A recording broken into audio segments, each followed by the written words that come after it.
October ni riat sang ni som ni pan ni inrin ni ania tuna hian Rangvamuala cho chhunga truck terminal chunga kan om mek ani hei natlang an phu sup maya veng rang atangin zoram pum HUAP chan chhuah na camping nei turania October ni som pasaria tran turani October ni som pasari chu kar le pek thotan tinani chu helai hmuna hian mipui sangrual an fuan khom thin do na chuta tan chuan in bot saina kal chho mup maya hei helai hian in reception counter tur an lo sameka anni ho hi tuikwal not le tuikwal south pawalai ho ania aron thok chuak tha hle mai voina hian oime brand sang atangin natlang beisai ania chaltlang atangte ten ramhlun veng thar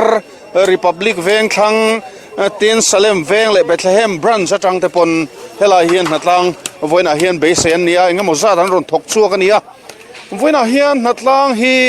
engzat chinge thok chuak kan hremai theihlowa zathum rual vel bor chu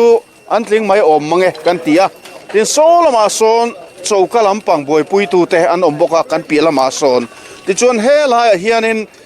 pandal lian pui mai an kaya so mi pariana turania mi zali zanga vel bor len na tur ani nge kan ringa ti chuan helai hianin pandal enge ni main